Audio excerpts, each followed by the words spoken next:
welcome everybody back to Gringos Liberados. Welcome, greetings from the south of France from myself. You may have noticed, as 404 said, this is not a Microsoft Windows background. This is just the locale. This is just where we're recording from today, or I'll say we, I mean me. Sadly, the other two, my other common hosts, are relegated to their bedrooms as normal. RMC and 4i4, welcome gents. We are post Split 2, post International Games, and we're getting geared up for Split 3. How are we feeling? Feeling good. I'm excited to have the LTA South back.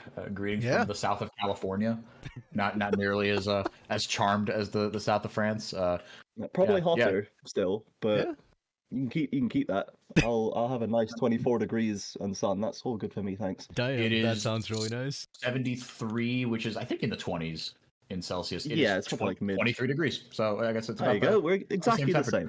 You're kidding. I'm the furthest north right now, and I'm probably the hottest of the three of us. So and that's crazy because you're in Vancouver, and coastally that has a wild impact on the climate. Yeah, we're like 27 to 30 average right now because it's the peak of summer, pretty much. Celsius, of course, the real temperature. None of that Fahrenheit nonsense. True. You know, I was here for MSI, and I just decided to stay. Completely not because I live here or anything, but yeah.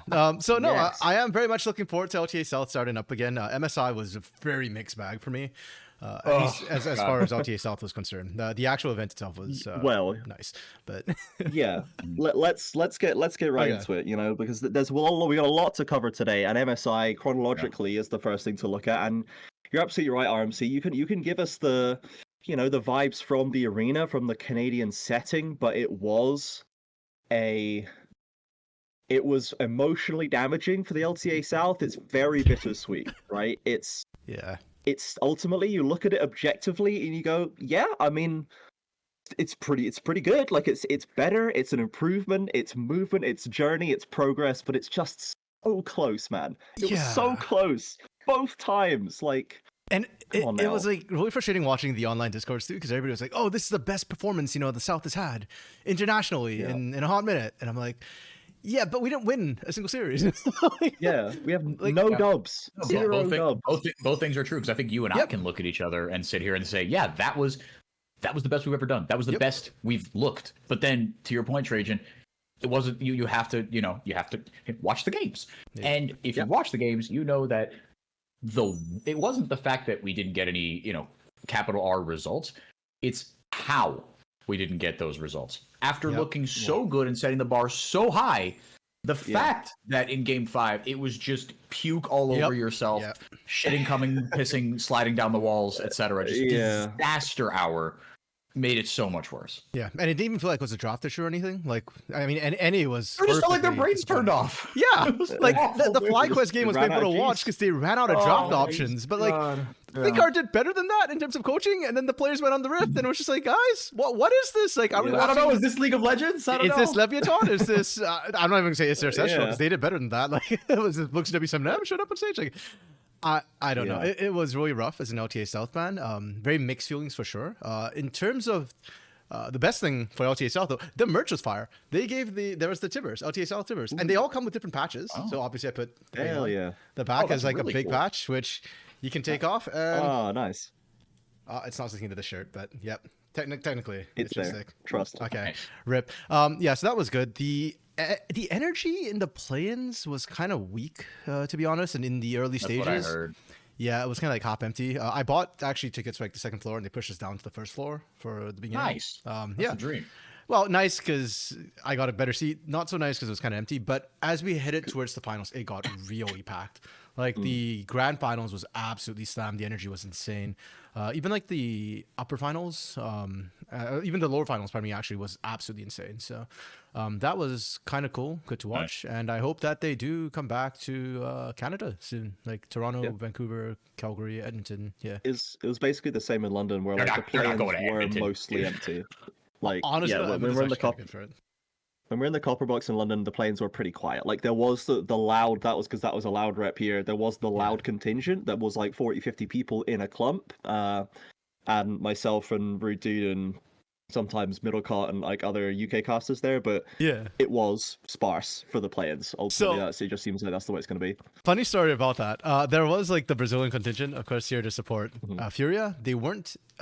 Mostly they were just in Brazilian jerseys. So I wore a Brazilian jersey on the first day to watch. Yes. And I actually met some of them while I was grabbing food because I couldn't get onto the floor on the first day. They were actually checking for tickets.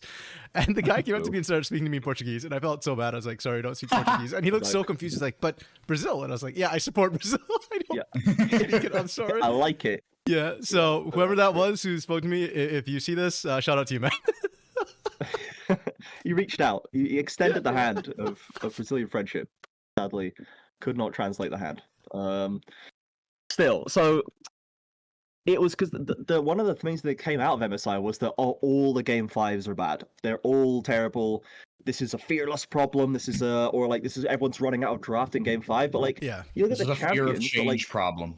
This is a you look at the champions that Fury are playing in game 5. It's not like they're first timing stuff. People aren't first timing stuff in game 5s. They've had aside from that Zillion. Well, listen, let the record show.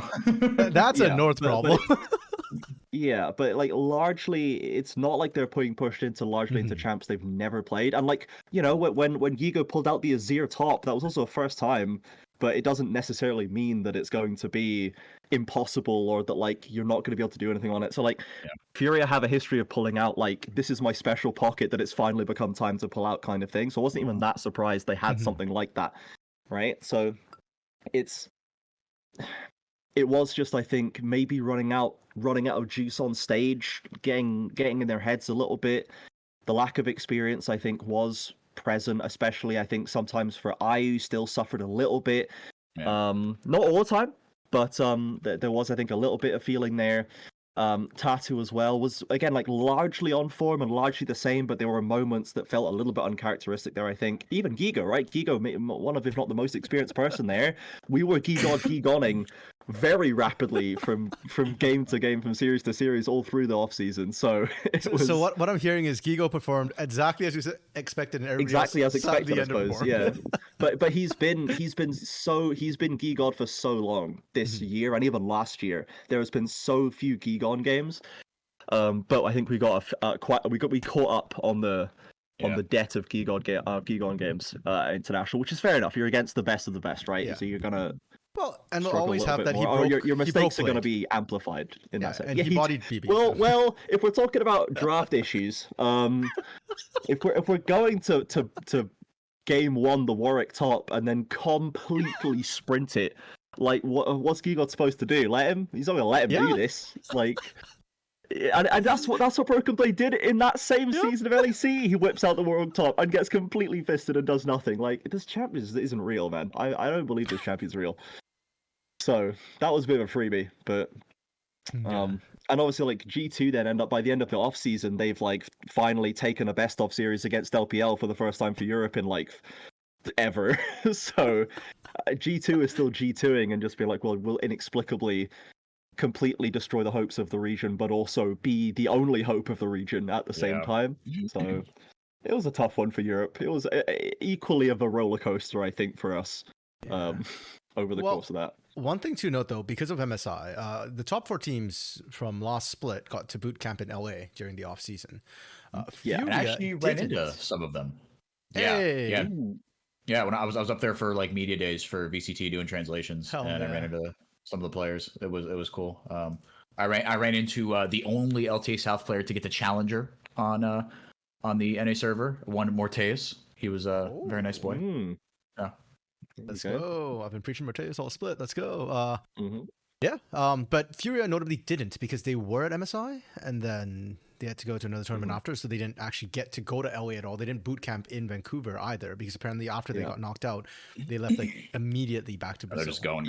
Yeah. So I'm actually curious to see if that affects things for Furia because they got higher levels of gameplay, but they got, I feel like, less than the other 3 of the top 4 teams.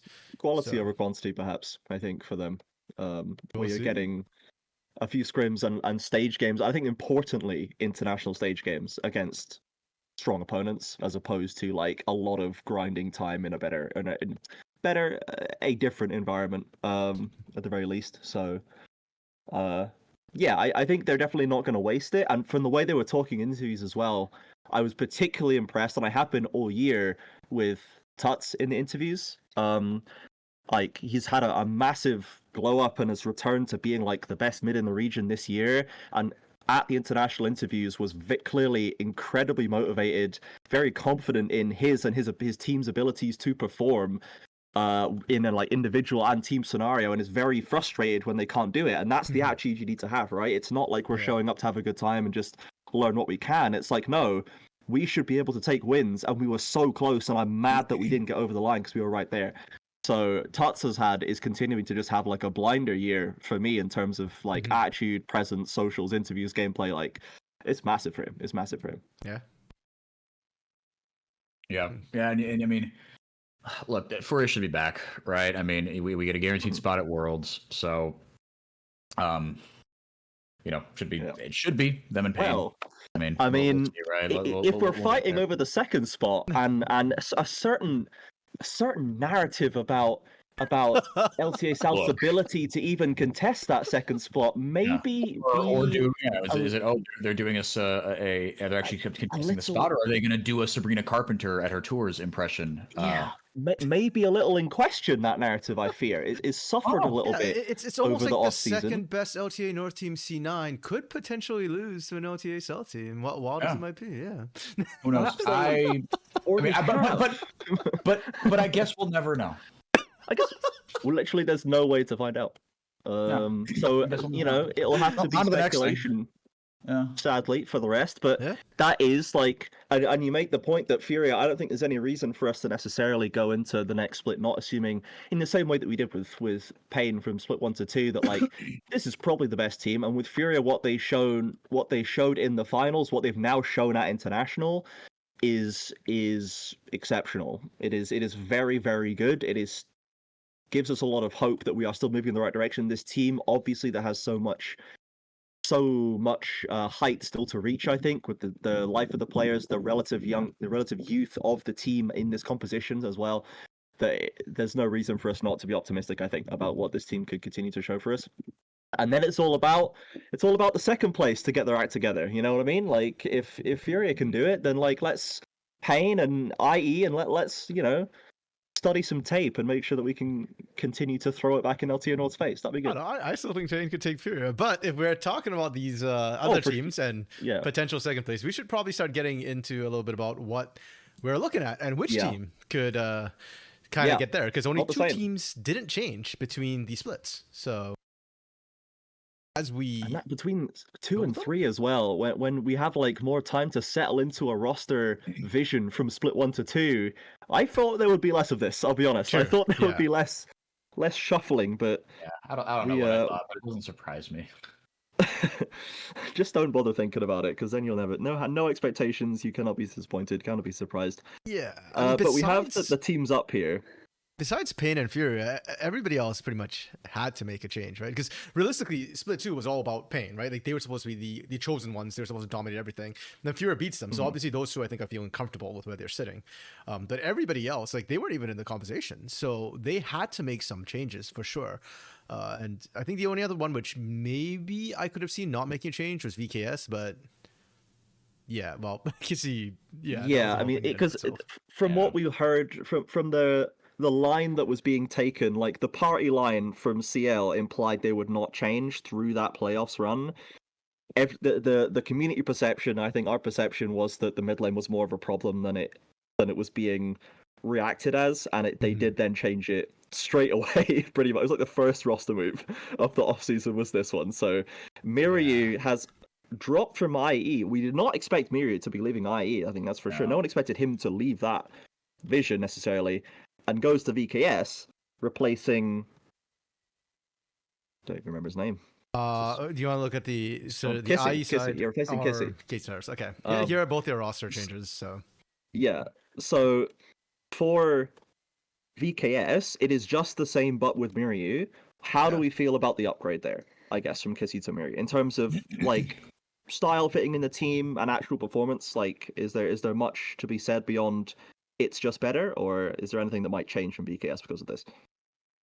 I think that's kind of how I feel, is that it's just better. I feel like you have a higher floor and you have a higher ceiling, and you've got kind of similar role and play style, right? I mean, like, as much as carry mids were a thing in, the last two splits, I see, neither one of these guys I don't feel like is a more, maybe Miru slightly, right? But Kissy has his carry champs in him. He's got his kind of niche, his Akalis and whatever that he can bust out.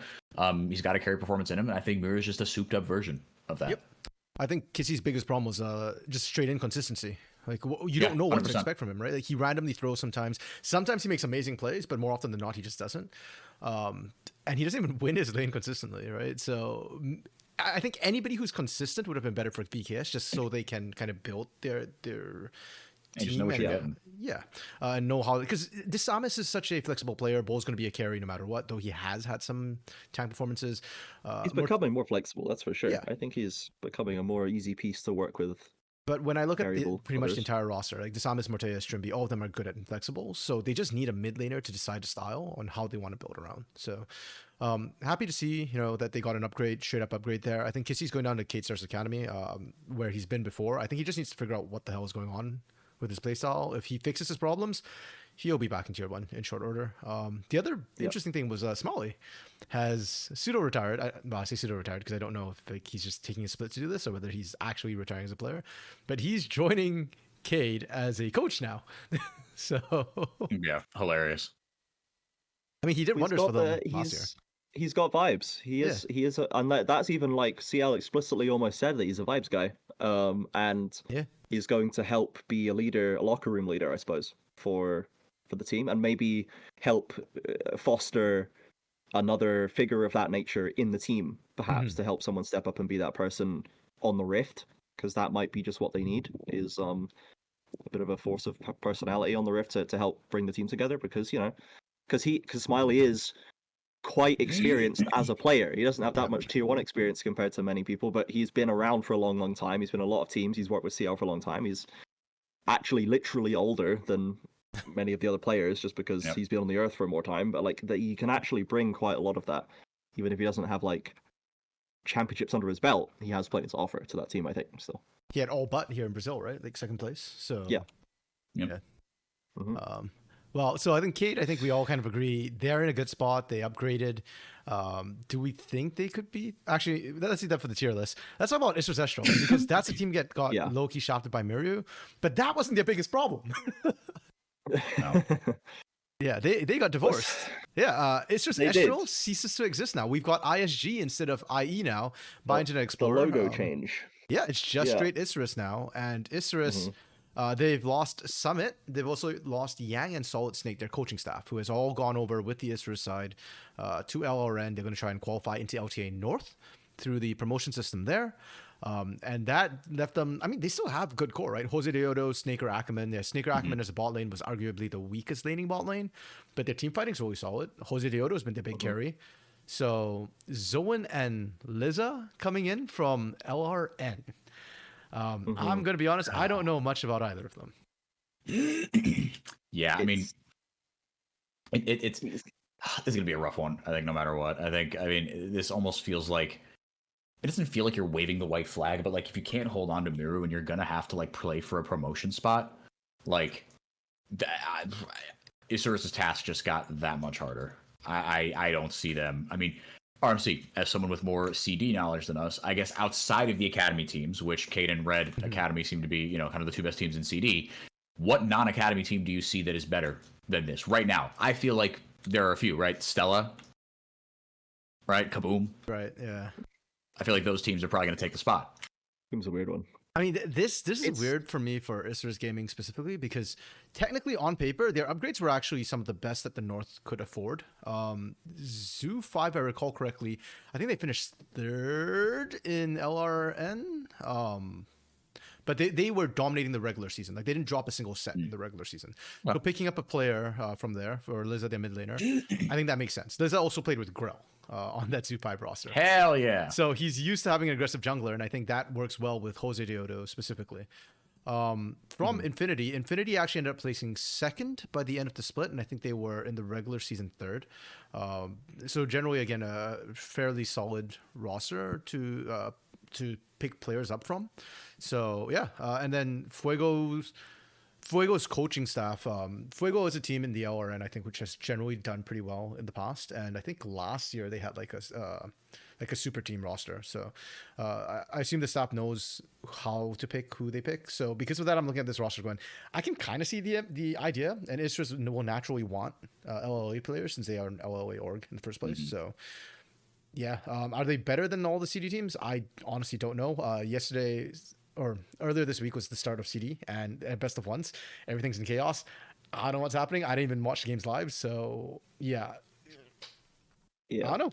I mean, I think Jose is still better than all the CD teams. Yes. 100%. Yeah. And I'm thinking ahead, like, if they don't qualify, surely Jose gets he's not some going. sort of He's job. not demoting. He's not. Yeah, if he wants a job, he's got a job here for sure. Yeah, in North or South, there will be a spot for him. And Snaker and Ackerman, if they're playoff Snaker and Ackerman, then they're also going to be fine. If they're not, then they'll be eaten alive. But like, you know, because there's always bot lane talent floating around. The Trigo and Damage are back together again.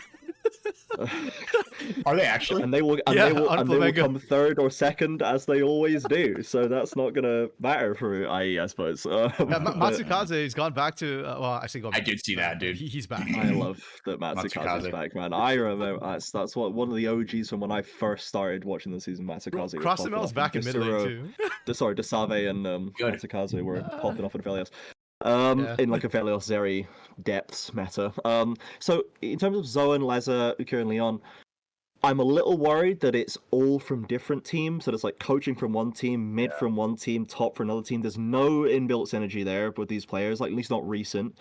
Like, if the scouting is good, because obviously like the coaching staff will have been keeping tabs on the region as a whole, and the league as a whole for scouting purposes, and they might have just been like, bring these guys in. These are the two that we have spotted from our time in this league, and we want that guy and we want this guy because these are the guys that we think are great. Sure, it depends on what the process was there, or if Isurus went, we want top and mid, and then they got the coaches in after him, like, here's the team built for you, coach it, and they're like, okay. Like, so it really depends which direction that went in as to how confident I would be in these changes. And to be fair, LA has a lot of roster changes in the past as well. So back on Infinity, Zoan has actually played with Leza back on Infinity last year, and I think there's time there. Yeah, and in 2023, Ackerman was on that roster with Zoan as well, so like they played together. Cibolao,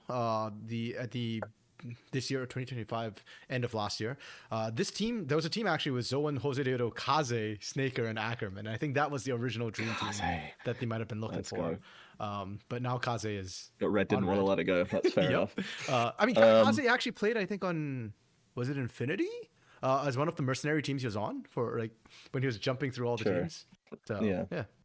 So like they know who they are, they're aware of each other, and like there will have been choice and will have been reasoning behind this. If they're good pickups, they're good pickups. Like I say, I think the last one where I was like, okay, this guy was Zothvi. I think Zothvi performed better than most people expected him to on a completely, as it turned out, quite a hopeless roster, and is fine, and like is a guy that I still think it's like a Hedan kind of thing. Like if you put them on a different team, you put them on a good roster, there's a chance they could make the jump up and start performing and start improving. You don't really know until it happens, right? It's like I think this guy has potential. Maybe he does, maybe he doesn't. It's hard to say until you kind of have an opportunity there. So I'm not going to come here and say Zoan and Leza are going to get munched up. Like I definitely, specifically of Zoan, I heard a lot of positive chatter about Zoan when that pickup. I think that one came first, and I was like, oh, this is actually, don't worry guys, this is actually good. And I have always been of the opinion that Summit is not a long-term solution for anybody. So I don't think you should bed in with Summit. I just don't think he's a way to craft a long-term vision. So I'm happy they've got someone new in, and someone who people are apparently pretty high on and think there's potential there. So that's enough for me, to be honest. That's fair. Speaking of Zothvi actually used to play with Leza back on Estral. Do we want to talk about Zothvi's former team? Let's get Zothvi on ISG, and then we're cooking. I think I prefer Zoan personally. Let's go to Leviatán, because that's where Zothvi was. An emphasis on was. Actually, no, he's still here. Pardon me, he didn't get dropped. He's here. I got ganks confused with him for a second. He's too consistent. We're not dropping so Zothvi, he's still around on Leviatán, and Leviatán's kept their mixed formula, which I kind of like. So even back when they're in the LA, they used to run Brazilians. They had a Brazilian bot lane last year in LA, which was Beanie and Vavo, if I recall correctly, as their bot lane. Beanie and Vavo. Beanie. I mean, they're still around in CD. And actually, are they around CD right now? Actually no, they're not, are they? Anywho, Leviatán has dropped one of their Brazilians, Pro Delta. Well, I say dropped, got sniped by another team, and they lost Cody as well, which I have here demoted, but realistically he got sniped by Estral. So they picked up another Brazilian to balance that out in house for the mid lane. He's back. Yeah, he's back. Trajan's fan club is back in the tier 1 in LTA South, and Toplop is being promoted from the LTA side to kind of cover or to fill up that hole that Pro Delta left. I mean, we were saying this just before we went live, or before you were saying it. It was only a matter of time before House ended up back in here. Yeah. When you would think you have a mid laner of that experience and he's able to perform at least individually, like you can go into the first 15 minutes of a game and you're gonna know that House is gonna be fine, kind of like piece. Is when he's a domestic player, we can't all import T1 challengers latest mid laner. You know, we can't all have roamer, we can't all find like Jewel just floating about. Like we at some point you're gonna need domestic mid laners, and House I think was just sitting right below tier 1 going, when's the door gonna open? And the door opened in one split. So I'm not surprised to see him back at all. The loss of Cody I think stings a lot for sure. He wasn't what I would call a consistent player, but he was heads way more times than he was tails. The pop-offs were maybe bigger mid lane pop-offs than anyone else could leverage in that split. And I think that Estral roster that's now going to try and come for presumably disguised blood is going to be very scary with Cody and like the other people that they've taken from the LTA South. I think that's going to be a very, very strong promotion risk. So I'm not going to sit here and say House is an upgrade. I'm not insane, but like, I think that who else are you supposed? What other choice would it have been, to be honest? Unless they have some new scouted talent that they have more eyes on than I do. I'm just like, he's right there. Like, slide him back in. Yeah. No, I mean, I think in many ways he's kind of similar to Cody. It's funny when you were like describing him, where it's like, okay, not exactly consistent, but you know, when he gets it right, man, does it feel good? And that's kind of the House experience, right? It's never been regular season House that we've had like the most worries about. It's been him in the playoffs. It's been him kind of consistently hitting that really high ceiling that he can have. He can have carry performances, right? In Fearless, I think he will actually, he should do. Actually, I feel like he should do well in Fearless. What do you guys think? I don't think his champ pool is an issue. Kind of like what Trainer's saying. I think it's more about mental and his clutch ability or lack thereof in playoffs that bugs me a lot. Also, we have a couple of veterans coming back up from CD this split. I'm actually surprised by it because House finished 6th on a Kaboom IDL roster that was like basically all tier 1 talent and was expected to dominate CD, and they came in. Oh, sorry, 5th, not 6th, 5th. But yeah, he struggled. So I'm actually a little bit concerned watching House come back in here. He didn't dominate the lane. And if he doesn't dominate the lane on Leviatán, then I think he might actually be a straight downgrade from Cody at that point. And the other problem we had with Leviatán was that they felt like they had no direction and they were super lost by the end of last split. They did not win a single series on the back end of split 2. House to me is not a leader, or like he does make the occasional Azir play. Yeah, but they need somebody who gives them direction. I'm looking at House. I'm saying like that doesn't look the guy to do it. Maybe that's why they have Toplop coming in as support, because Toplop's stats certainly don't impress me. Yeah, maybe he's just the IGL. Yeah, they do need a voice on the map, I think, and like they have a new coach coming in and nothing as well. So maybe just somewhere to someone to kind of instill that. And like, I'm gonna be honest with Kaboom IDL, like in terms of giving them like a consistent vision and a strong through line, they were coached by Ranger, Yes. And like, are you saying that Kaboom IDL recruited on name value only for all their positions? I mean, I didn't say it. Okay. Well, I mean, that's good because neither did I. That's good. Neither of us said it. But I'm not going to say I didn't say it. So. I'm not super surprised that the project sort of fell to bits. Again, in playoffs, shocker. But like, it's with like Hirit and House and like Skuro. Like, yeah, I don't know, man. Like, I'm not surprised that it didn't come together as a cohesive vision you can take forward for multiple splits. That's all I'm saying. But yeah, I don't know if this Leviatán roster is going to be any different. Like, they need to have a full mental reset. Like, we need a completely new outlook coming into this split because no team has made me more depressed watching them play than Leviatán did at the end of last split. Like, they were more depressed than even I was, and I was very sad watching them. Like, I've never seen a team that sad to be on the Rift. Like, so like it just you need a complete shift up. Happened too. Yeah, like they're not they don't have a relegation threat.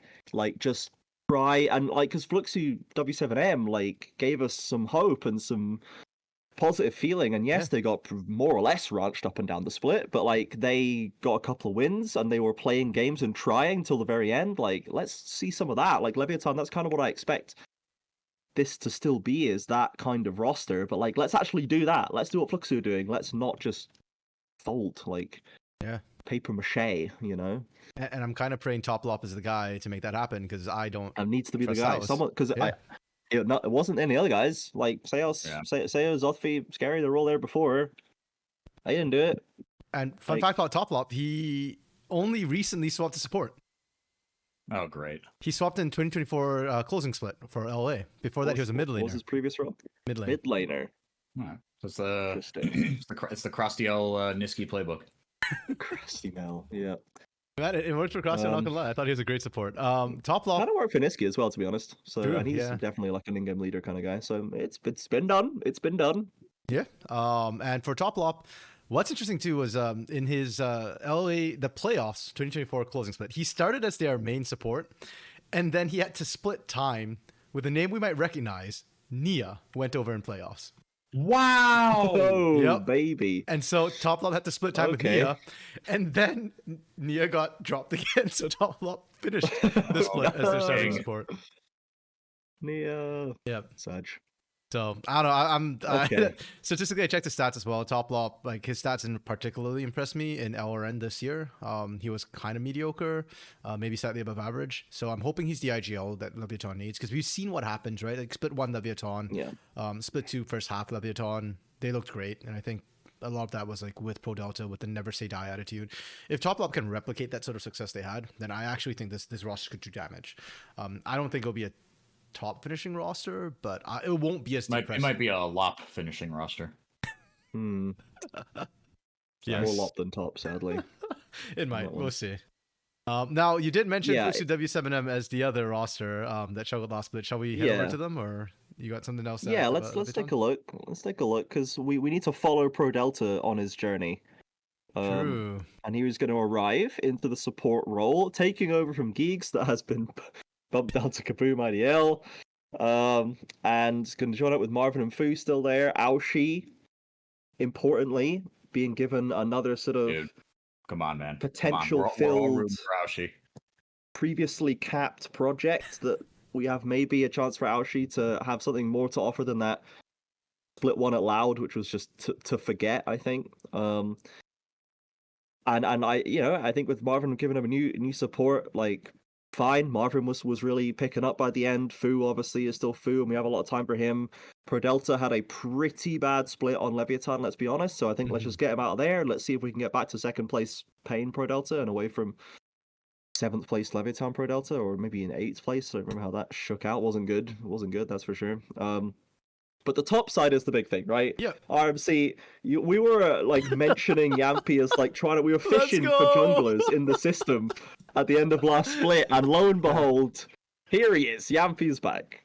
Here's the thing: I called it, but I didn't really believe it was ever gonna happen. Yeah, it was half a joke. And did you even want it realistically? Like, of course I want Yampy. Of course I want Yampy back in like tier 1. I really do believe he's a good leader. But he just had the most catastrophic CD split, tier 2 split we've seen of any team. Like we were joking about House, we were joking about Kaboom IDL. Flamengo, a team was a Yups, Disaster. Yampy, who was their mid laner? It was It wasn't Pilot, right? Or is he their new mid laner? yeah, it was Pilot. It was Pilot. Okay. So yeah, Pilot, Ninja Kiwi, and Momochi. So the only one without tier 1 experience was the support.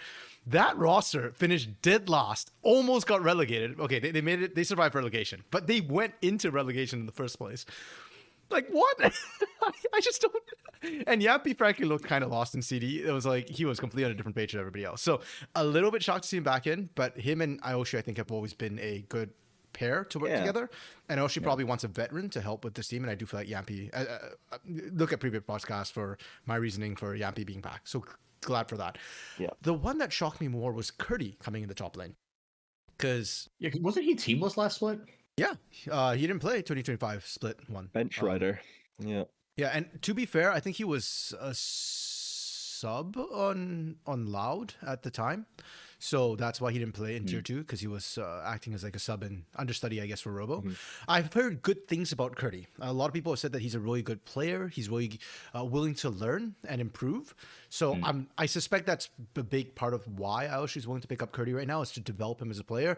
But when I did see him on Loud Academy in the past, I was unimpressed with his mechanical skill. Like he was he was fine. He was not a top 3 top laner at the time. So I'm curious to see how much he's been able to learn under Robo, like taking, what is it, two LTA splits now as an understudy, directly learning under him. I'm hoping that might have just leveled him up massively. Yeah, let's hope he takes the good. Let's take like team fight decision making, a bit of laning, and nothing else. And then Definitely not the you can limit get the testing. rest of Aoshi. Let's get the rest from Yampy and Aoshi maybe. About when to invade level 1, perhaps. Please don't take that leaf from Robo's book. But yeah, I mean, I'm surprised that Hidan got dropped. Thank you very much. I'm surprised that Hidan got dropped. I think he had a good split. I was very happy to see where he'd go, and now he's gone into the void, so we don't really know necessarily where Hidan's gone. I think that's a shame. We'll see if Curti ends up offering more than Hidan does. Right now, I don't have any reason to believe that he would, but other than the fact that like it's kind of definitely just it's benefit of the doubt on the scouting, right? It's like Yampy came back, and like you say, Aoshi has a history there. I have a lot of faith in Aoshi as a coach and like as a guy who has elevated players who would be undervalued before. So let's see it. Let's see Curti and let's see what we can do. That's fair. Who else? Oh, speaking of Robo, actually, let's look at Loud. Let's look at Loud changes. Oh yeah, these are funny. These are funny ones. These are good ones. So Robo, Root, and Redbert still here. Root, of course, now going into his final split before his military service. We have a new coach, Coach Hart, coming in with Cephas and Servanancio staying. And we have a brand spanking new mid jungle for Loud, following the retiring of Tinones and the quietly stepping away of Shinny. We have Jewel in the mid lane, as previously referenced, from the TCL in EMEA Masters, and TCL has been known to be a sort of gateway for Korean imports to come through the European or EMEA market into the rest of the world many times. What's his new tag? Jaehyun? sounds like a that used to be from the Polish league, that the support player who's still in CD. Talking about Cabby, right? Cabby, yeah. Sanghyun. Cabby, yes. So Cabby was a recent example that we had that went through the EMEA system and then arrived here in LTA South. That's right. So we have Jewel in there, which is very much like okay, maybe that works, maybe it doesn't. I think also my French wine-soaked brain can't pull these old names out tonight, folks. But the top laner from Furia before Gigo, Destroy. ZZK as well, actually. I think ZZK, also I think ZZK did some time in TCL, I believe. So Jules come through. Maybe he's good, maybe not. Who knows? We'll just have to find out. But the bigger story here, I think, is the poaching affair, the daylight robbery of Griffin. From the presumed path into being the LTA North's latest jungle prodigy. Just stolen out from under them, so Indiana Jones style, by Loud. So funny, dude. And it's now been climbing on the Brazilian ladder on stream. Yeah, because Griffin has always been a jungler that who was doing really well in NA, and then he was kind of saying that, okay, it's kind of hard to progress right here. The tier 2, tier 3 team isn't very developed. He went to Korea, was working with LS a lot to try and, get his name out there. He was there for like a long time. Yeah. As a years year plus, as an LS protege in Korea. Yeah. Even before that, he was already working with LS. So, I mean, there's been a lot. He made it onto like a T1 trainee team. Yep. Yeah. He was on the T1 rookies team, the training team. Yeah. Yep. So T1 saw talent in this guy, and that was kind of like a big deal that he was there. So he said he was coming back this year, and that started like a massive hunt in tier 2. Like every tier 2 team wanted him. Like there was word that maybe he'd even join a tier 1 team straight up. And all the tier 2 teams were like, okay, we want this guy. I'm guessing he didn't get a tier 1 offer since he's down here in LTA South, but he definitely got tier 2 offers. I know that for a fact. A lot of people are reaching out to him. So kind of hyped to see him down here in Brazil. And I'm hoping that he's got the perfect mix. He's got the Korean knowledge, the skill that's always been lacking, that has dominated Brazil when it showed up. I mean, look at Croc, look at Wiz. But at the same time, I hope he's got enough of that Americas in him that he adapts well here and he enjoys the chaos and is able to leverage that knowledge in the Americas way. I think personality-wise, this is a good fit. Amazing fit. Not just for Brazil, but for Loud specifically, where you just kind of become like a micro celebrity. And I think he will thrive in that. I also think it could be a lot like, I think this also could be something that ends acrimoniously. But this is, Isn't that just Loud and Pain in a nutshell? Like every player who goes through. This feels like, this feels like an affair. Or this feels like the couple that are like a summer the couple fling. that. Yeah, or like the couple that, and everyone knows these people, right? Where like once they get together and it's like, it's way too much, way too fast. And you're like, you say to the rest of the friend group, they're either going to get married and live a long, happy life, or this is going to be the most insane divorce or breakup we are ever going to see. Because it's just too much passion, way too fast. That's how this feels. But you know what it is both ways, 404? Both those scenarios, you know what it is? Yes, it's content. Exactly. And that's what we love. We love a bit of content. Loud loves a bit of content. And I think that this guy as well, as it can be, he can be a bridge from the Korean imports and the Korean mainstays. In Root's case, he's now one of the second most tenured member of this team currently now. And then for Jewel and Redbird into the English speaking for Robo and Redbird, and the charisma, the sort of braggadocious, loud sort of personality. Like for anyone who's seen the announcement video they already did, they were literally just filming in the club basically, and it is you can't I'm make very this shit excited. up, I'm very excited for what it turns into. I really hope it lands, because I want to see, not just because we need some good junglers. We could do with a new good jungler or two, I'll be honest. So if we can hold onto this one, that would be great. But I'm always happy when there's another exciting new team. When Loud has enough tenure with a bit of new sort of up and comer exciting potential here, I want them to do at least well. So is it crazy of me to say that this might be the second best set of roster changes we've seen this offseason? No, I think I know what your number one is, and I think it's probably fair, honestly. Okay. Are we saying number one is, or like are these hypothetical rankings where we think these rosters will end up? No, just like greatest improvement. Biggest gap from before and after. Biggest upgrade, I guess. The latter. I think so. I mean, I think second best, because I do think this has a higher ceiling than what I think your number one is. But Leviatán is like, Fluxo is like, maybe. I think Fluxo has a shot for third place, because I think this could actually go really well for Fluxo. Maybe I just want to see Fu on a winning team. Hold the phone. Hold on. Third? What? Okay, we'll come back to that. The tier list is going to happen at some point, and we'll get into this. But that is bonkers. Fluxo were hopeless, dude. I didn't give them a prayer. At least now I give them a prayer. You're giving them third place. You're giving them a trophy. You're giving them a podium. No, I said third biggest difference between before and after. They're not finishing in third place. Yeah, I think they'll finish. Okay, right. Okay, I thought you were like, and Brooks are gonna come third this split. And I was like, what are you talking? Lord in heaven, no. No, the changes of Fluxo could be really good. No, you're absolutely right. There's definitely potential there. But yeah, I think Loud in terms of, like I say, there's one other contender for this, and I think like certainly Griffin in the jungle is going to inject some joie de vivre in there. And then Tino's retiring, like the shoes are sort of a mile wide, and it's just who we're going to get in here. Someone who could be good. That's nice. I thought it might be House, like just as because it's loud, and I thought they might just get House in as like a. No, I'm not saying this would have been the right choice for House or Loud, but like he's the kind of guy that I could see Loud posting into like a Loud vision, I suppose. Yeah, but that's what I thought it might be, just based on almost just form fit. But I think Jewel is like, yeah, we'll find out. I'm not going to sit here and say I know how Jewel's going to perform in LTA South. I don't think anyone does. Could be good. Yeah, generally Korean players in mid lane here, mechanics are always good. It's a question of more skilled, can they fit. I would describe them generally. Yeah. So yes, I think very so. And when it comes to Heart, like I don't know, man. I think Loud has been searching for an actually solid, good coaching staff for a while, and they've cycled through. We did Stardust, didn't like that. We had Aoshi for 2 weeks. Can we confirm like this is RNG Heart though? Does anybody know that for a fact?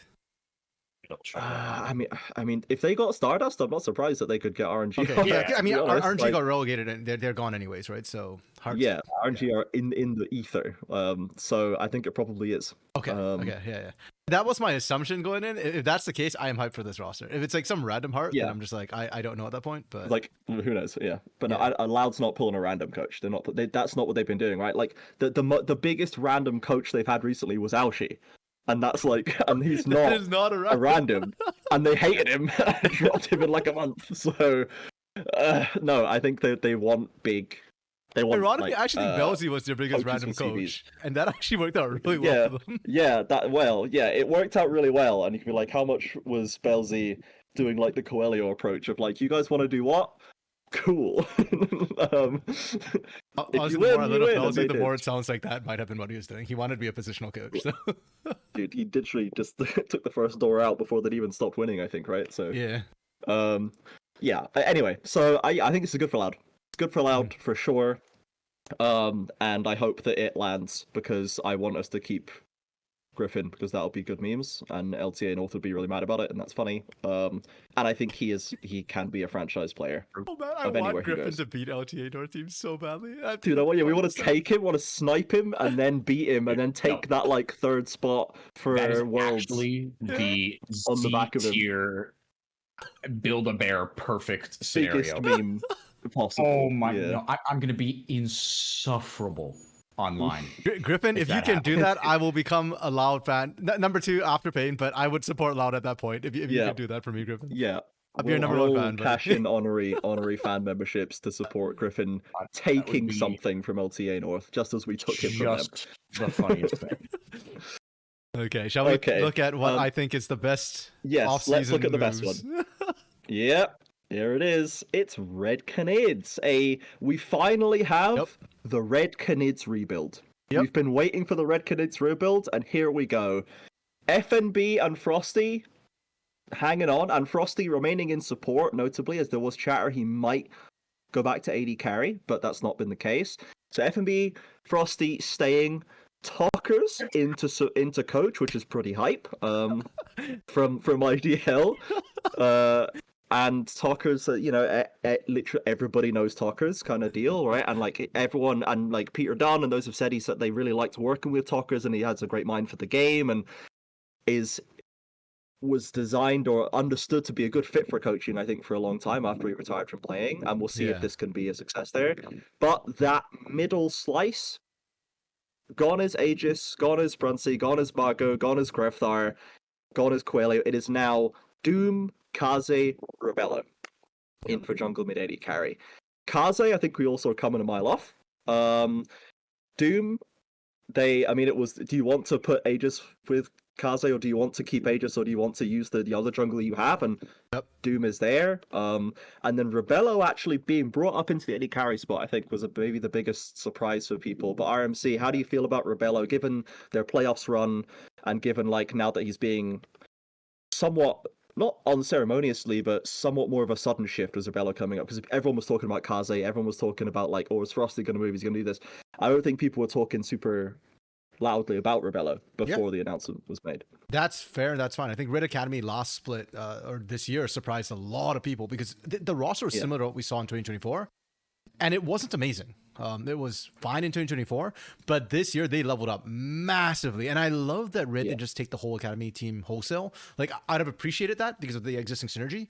But I do think Rebello leveled up like absolutely massive. To be fair, I thought Nguyen did very well, but Frosty is just mechanically better, and that's why they kept Frosty. Yeah, but Rebello was beating players like Cello, like Trigo, like Netuno. His laning was really good. His team fighting was really, really good as well. So yeah, I think the promotion is well deserved, if a little bit of a surprise. Kaze came in part way through the split, replacing Grefthar when Grefthar kind of got promoted and Mago didn't want to play in Academy. Kaze bodied everybody, and I'm sorry to say, House fan club president, House was one of those who got bodied by him. Like, it wasn't even close. He did. Yeah. Kaze was doing Z mids before even Tuts was dropping them for no reason. Like, Kaze has been picking champs to style on his opponents and then styling on the entire team for large swathes of. Like, I want to watch Kaze versus Fu so badly, and I have a feeling Kaze is going to win that matchup, which speaks a lot when we're speaking so highly of Fu. I don't want to watch Kaze versus House because it's going to hurt my feelings. But it does need to be done. It's necessary, if not my choice. Yeah, but I know you were looking some of those streams, Trage, and you saw that matchup. I did. I tuned in. I tuned out quite quickly afterwards. Fair enough. It's gonna happen though. Like mid laner, like Fan, I guess. Then Doom as well. I think Doom didn't get a fair shake last split, and I think he had his good moments. Is he the best jungler in CD right now? Was he the best in the market? I don't know, but I think he deserves a fair shake, and I think I like it over Aegis for sure. Because we've already said before, as long as Aegis is on that team, it's Aegis' team.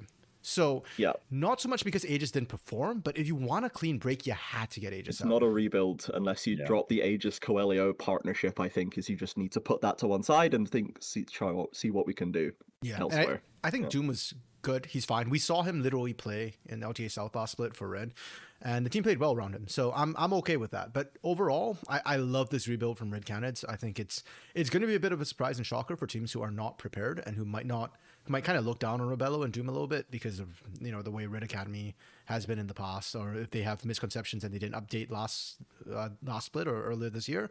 This team is going to catch them off surprise, and I do think Red will perform better with them, and that's saying a lot when Red already had surprising moments last split already. So very much looking forward to this roster. Red has been top 4 for years, just like with at least and always felt like they could do more and was threatening everybody all the time.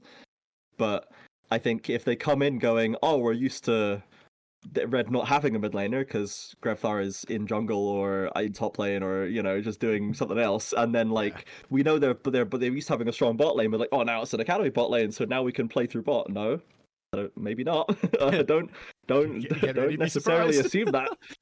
And if you're keeping FMB, which is obviously a rock solid lane, you've now got Kaze, which is a rock solid lane, and if Rebello and Frosty can mesh up together nice and easily, then you're right back to Red with all winning lanes, except even more so because now they win mid as well. So maybe Doom just becomes the Canyon of LTA South because he has the best lanes of all time. So he looks like the absolute God's gift to jungling all of a sudden, we saw his Fury game. What the hell, man? Yeah, if he's got strong lanes, he can pick a carry. He can absolutely pop off. And I think for Red as well, last split I think was the first split in a while they didn't make top 4. I think they were 5th, right, or 6th, like 5th, 6th tie. I think so. Yeah, so I think this should be a return to form. I will say though, they're facing stiffer competition, I think, this split than they have all year. I do think a lot of the rosters have leveled up. There's only maybe like 1 or 2 rosters I think might have gone down, and even then questionably. So it's a tough split. I'm actually really liking up how these rosters are shaping up for this all-important split 3. It almost makes me wish that some of these changes had been made, because inevitably you're going to see changes when this year ends, and there are a lot of these rosters, a lot of the ones that made changes, I would like to see them go through a whole year, right, and have a lower stakes split 1 and a lower stakes split 2, because like you said, RMC, I think if we were to start the year now and give everyone an entire calendar, all these rosters an entire calendar year, obviously there would be changes no matter what. Sure. But then I'm looking at damn, this could shape up to be one of the most competitive splits that we've had in a while. Yeah. Yeah, but for sure is what it is. I think that's all the changes, right? Pain and Furia are as is, and the rest of them I think we've covered. Yep, correct. Yeah, Fury and Pain are the only two that remain the same. So yeah. All right, should we put them in order? Let's put them in order. Let's line them up. Okay. Do we want to do tier list first, or do we want to talk about the split 3 format? Because we should talk about the format. Okay. Let's just get that out of the way. Let's remind ourselves again what even is it is. Yeah, and by that I mean RMC explain the format to me. Please, what are we doing? What are we doing again? Because I understand like I understand the first bit, but okay. Then kind of not really. So pick and play best of threes. Yeah, it's a little bit weird. So first of all, you can think of split 3 as having 3 stages now for the LTA North and South. So the first stage covers 3 weeks and 3 games. That's it. Just 3 games, weirdly enough. 3 best of 3s? Yep. So each week we'll see the team play 1 best of 3. And the way it works is week 1 is determined by sort of the split 2 finishes, who your matchups are. So that's why we're getting Furia versus Fluxo, because on the surface you might think top versus bottom, or you would think that's a weird matchup to kick a split off. We always get Loud versus Pain, or we would get Pain versus Furia. No, you are getting the best versus the worst. Yep, so it's Furia versus Fluxo, Pain versus Lev, Isurus, formerly Isurus versus So the Red. first round is actually seeded like a big bracket, basically, and it's top 1, 8, 2, 7, 3, 6, 4, 5. Yep. And then this is where it gets screwy, because the whole thing was that this is pick and play. That was the big draw. So going into week 2 now, the bottom 4 teams. Stage 2 or week 2? Week 2. Not stage 2. So week 2. Oh, back it up for it. We're only a week 2. We're only a week 2 right now. We aren't quite at the second stage yet. So my badge. In week 2, the bottom 4 teams, the teams that lost in week 1, will get to pick their opponents for week 2. Yeah. Teams that lost. Correct. Okay. Yep. Sorry. Okay. Yep. So the lower seeded teams will pick their opponents. The lower seeded teams, presumably. Yeah. So the we'll worst have like record Lev, is Furia, and. Wow. I mean, basically, bottom 4 will pick the top 4 and who they want to face in week 2. And wait. What do you mean the bottom? So they get to. So the bottom 4 get to pick an opponent. All 4 of the bottom 4. Yes, correct. So they all have to pick one of the top 4. Yes, correct. And so then like from the wins, in a rational universe, you then end up with 8th versus 5th, 6th versus 4th, or like 7th versus 4th, or whatever the perception of that is, I suppose. Effectively, yeah. Unless you have like particular matchups that you think you do better. What like, order do they have to draft them? So like, does that 8 part pick first, is not clear. They just said that the teams with the worst records will pick first. So I'm assuming if you get O2, then so worst first in theory. So 8th first, so quote unquote. Yeah, or like if you get O2'd, I assume you pick before the 1-2 losing teams. Yeah, and if you get O2'd in like 40 minutes as opposed to 50 minutes. That probably. I'm not sure. The details. Or whatever the tiebreaker is. Yeah, whatever it is, it will decide who you play. Because Lev and Fluxo are definitely both getting O2'd, so they have to have some sort of rule. Like. Yeah. So I think like unless there's a specific matchup you want, like Loud might want to pick Pain if they think they've got the mental advantage over them. That's true, actually. Barring that, what you're saying is probably true. 8 will probably pick 5, 7 will probably pick 4, so on and so forth. Now, so that's week 2. Now, week 3, we get the same thing again, where the worst records get to pick who they want to play against. But there's a small catch in that you cannot pick the same team. So 8 cannot pick 5th twice in a row, obviously, just to make sure that you're not. So that is stage 1. Nobody gets eliminated. It's just for record at that point. Now, stage 2 is when eliminations start. So stage 2 is effectively sort of playoffs, like we're used to seeing. So the top 4 teams will get a bye. Bottom 4 teams will start in the lower bracket and will not get a second life, double elimination. And we switch to best of 5s. Yeah. Now, it's still pick and play on paper. What? Because people still get to pick who they're playing against, but it switches now, and highest seed or best performing team gets to pick their opponents. But it's kind of fake because it's effectively just the playoff bracket. Just think of it as a regular playoff bracket. So, because if the top 4 are in upper bracket and the bottom 4 are in lower bracket, can the top 4 only pick one of the top 4? So, like first would pick 1, 2, 3, or 4, and then whoever's the next highest would pick the other one, presumably. Assuming 1 doesn't pick 2, then 2 would pick the other, and then like 5th can pick from 6, 7, 8, and so the lower bracket is populated only by the bottom 4 teams. There's no like upper bracket plays and then goes down to lower bracket straight away. The first round is just lower bracket teams. Correct. Yeah. So it is still next round double is when elimination for the top 4 teams. Yeah. Okay. That's why I said think of it as the usual playoff bracket, just with all 8 teams this time instead of the top 6. But with the seeding is done by pick and play, but within their upper and lower brackets. Yeah, and then within the upper and lower bracket, higher seed picks. Again, like the whole pick and play for stage 2 is kind of bait because it's just the first team, the top team picks, and then the second team just gets whatever's left over, which has been how we've been running playoffs anyways. So so it's actually cool. Okay. It's more confusing when they call pick and play. It's just the usual playoffs. Okay, it's just the playoffs bracket. Yeah. So we good up to here?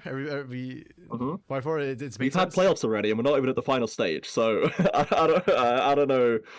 Is stage 3 cross conference? Is that when we get exactly? To go back That's and the regional championship. Okay. Would be what we call stage 3, where the top 3 seeds from north and south will face off, and first seed will be guaranteed a bye from both regions, and they will face off against each other. Yeah, they get the juggernaut match to start, and then winner just goes right to and the winner of that juggernaut match qualifies for Worlds? Question mark, or they just qualify for? Fine. They will qualify for Worlds instantly if they win. Yeah.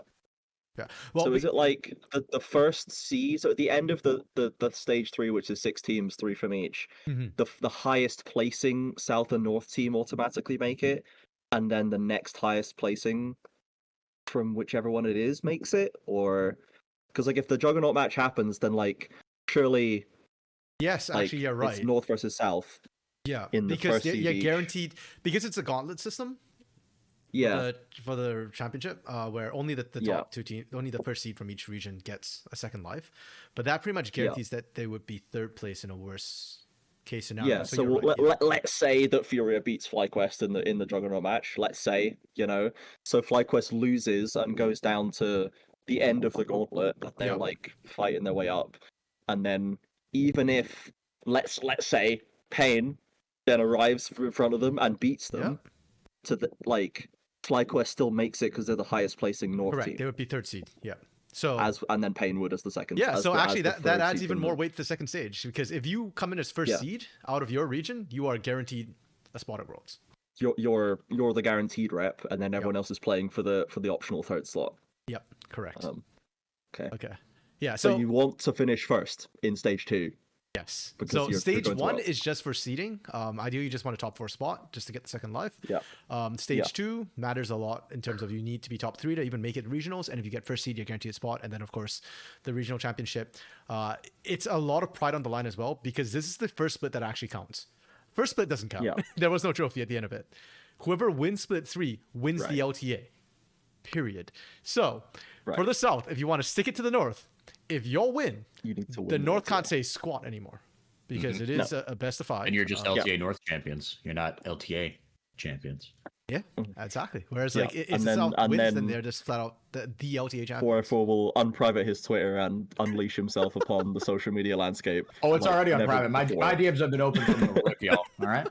Never had closed DMs. I'm doing that coward shit. Oh yeah. And likewise for the North, if the North wins, then they'll be the first LTA champions, not just of the North, but of all of LTA, because first split didn't have a trophy. So yeah, a lot of pride on the line, and then of course the fact that the first seed wins everything, but you want to get that sort of 3rd or 2nd seed is the second life for all the teams in LTA, North or South, that make it to this point. Sure. Okay. Simple enough. I'm glad we sorted that out real quick. Honestly, if you break it down into the individual components, it's not that bad. It's just that when they lumped it all ultimately together, we're starting and we're doing best of 3s, and that's the key. Is we're best of 3s into 5s, and it's best ofs all the way down, which is sick. So big fan. Okay, and there's a chance that not every team will face every other team, right? So because the lower seeded teams pick. So we'll see how that goes. Okay, so with that said, we can now head back to the team, which is where I think that the main fun of this is going to be. So, I think we need to be honest here and say that even though IE, now ISG, spent most of Split 2 being awful and then found their spirit and their system and their vision to the point where they had a very decisive 3rd place, where they looked like they'd managed to elevate themselves above the rest, but did still seem like there was a gap between them and Furia, certainly. This is not the same ISG. we have lost Miryu. Yep. We have, admittedly, I know I think it's a good idea long term. We have lost Summit and Zoan. I know it's fair enough, I think, to say that Zoan might not perform as well as Summit off rip. Can we just say there's only 2 S tier teams? Yeah. If I that. think so. Yeah. And is this where we think they're going to end up, or where they are right now? The age-old question. Yeah, are we on form coming in, or are we like who's winning and who's coming second kind of tier list? I always forget what we normally do. I mean, I Same. prefer to do as at the moment of like the tier list, I guess. It's like coming into the split. Like, this is how good you think they are as a team, especially because we're fresh on roster changes. Yeah. But like it's, you don't want to be like, oh, this one won't work, this one. I think it's more interesting to have an element of like, I think this roster change is good, so it will work out after 4 weeks or something, and then they're going to be good, as opposed to being like, well, this one swapped half their roster, so they're going to be worse than the other teams for a couple of weeks, and therefore they're D tier, you know, because that's just like, doesn't really speak to the actual strength of the roster, where it's like they've made like a bunch of roster changes with the assumption that they will then become good, not that they're good day one, week one, game one. That's not like how good scouting is done. Okay, so shall we say to where we think they'll be at the end of the domestic stage, the elimination stage? Yeah, like regional? This is yeah, I guess like this is assuming they've had enough time to bed in and become the rosters in the intention they're supposed to be. All these rosters are designed to succeed in the domestic stage, so yeah, like not I guess not day one, week one. Zoan's just plugged his keyboard in for the first time. Like, let's assuming that Zoan is now had some. I'm down for that. So even then, I think there's 2 S tier teams and no more. Oh. And ISG is not going up there for me. Okay, so anyone like to argue that that's a different. Let's start with it. I think none of us are going to disagree. Furia is going to be one of them, right? After the performance. Yeah, that they're going to be the number one, I think. And the other one, I'm assuming, is Pain. Yes. Okay, good. But I don't have to end the recording right now. Oh, it's red. Okay. No, that's fine. The question is, how much copium should I have on this tier list? I mean, normally all your copium is spent on Pain, so who are you coping for now? I don't have to do that this round. Well, okay, part of it's still for Pain, because part of me wants to put Pain above Fury. Okay, that's cope. Yeah, you can't do that. Yeah, that's illegal. I don't hate that though. Like 4 something? Okay, they could end above Furia. I think it's time. I don't know, because like time. No, I think now is the time. I think now is the time. It's tied. I think it's okay. Tied. Okay, right. Yeah, okay. I can see either one of these two winning coming in as the LTA South first seed. Okay, you know what? And I don't know who to pick. That's fair. That's very sensitive. It's undeniable that Pain went into the grand finals and absolutely shat the bed. Right? Yes, can we agree on that? They were terrible. They do that. It's also undeniable that Furia shat half the bed in the same final. But it was less of. So like, then Furia went to international and almost beat G2 and almost beat GAM or GAM. Yep. Yeah, GAM, and then did beat Cloud9 in a best of one. And like, the last thing we saw Pain do was lose to G2, lose to T1, lose to Liquid. Internationally. So what I'm hearing is second Pain better. in S tier, yes? Yeah. So Pain better, yeah. Because I said the word, they did 2v2 kill Carry Gumayushi, so they're probably better. But Gumayushi hasn't seen the IU Varus Yasuo counter yet, as seems to be just the natural state of affairs for IU now, is any Varus equals Yasuo, which is pretty funny. But no, we're not putting Pain above them. You swap that around. Like, this is absolutely illegal content. Do I think Pain is actually good? Yes, Pain is good. Pain can beat Furia. They have, and they will again in the future, but not on this tier list. No, absolutely not. Okay, I'm sorry, LTA South Bear and Pain. You get eaten. Okay, so in that case, I'd like to propose my other piece of copium. Yeah? That is S tier? S tier. I mean, Griffin, we know Robo can do it. We know Root can do it. Those two have shown it time and time again. Even Redbird won that split, or one split with them. So it's a question of, is Griffin Croc? And I want to be high on Griffin. I want to say he's better than Croc. And as for Jewel, one I don't know, but I want to be high on. I want to be high on Griffin. But yeah, like you said, I don't know. You can't take a position as important as mid lane and just say, I don't know, S tier. And then S tier. Yeah. No, I did it with Romer. We've done it with Tinones when he's had bad splits. And did you think Romer was S tier by the end of the split? I think Pain still made S tier with Romer. No. You can't equate that to Tinones because Tinones had years and years and years and years and years and years of goodwill built up. Exactly. Yeah. Jewel to me right now. You want to know what Jewel to me is right now? An e-cigarette, man. Exactly. That is all that Jewel is right now. He's a misspelt vape. Get him down an A, man. You cannot put him in S. You can't put him in S. Even if you stick it on the bear, you can't put him in S. Yeah, no. Look, like I would love for Loud to be S. Like I said, the dream scenario for me this split is that Loud is the second seed and takes. I don't even want them to be the first seed because if they're the first seed, then maybe they don't like take a spot or whatever, right? I want you them need to take it from them. You need to physically grab it from Cloud9. Yeah, that's what I want. Yeah, but if you look at how this Loud did last split. And if you look at this, like we're talking individuals here, Robo, great split, great split from Robo. Was he the best top player in the region? No. Root, I mean, was he the best top player in the region? For it. He was. He was, and I don't believe I was even allowed to put him in S tier in that tier list. As the biggest Robo as S tier guy on that podcast episode. He's staying down in A with the rest of his team now. The consequences of my own damn actions. was Root S tier in last split? Was Redbird? Has he ever been? No. Not ever. Wow, throwing shit at Redbird. Redbird's won before, not on Loud either. Yeah. He won on was it the Kaboom? Yeah. The Kaboom roster, right? And INTZ. INTZ. Yeah. Loud is A is the copium. B is the cautious reality. A is the copium. Whoa, no.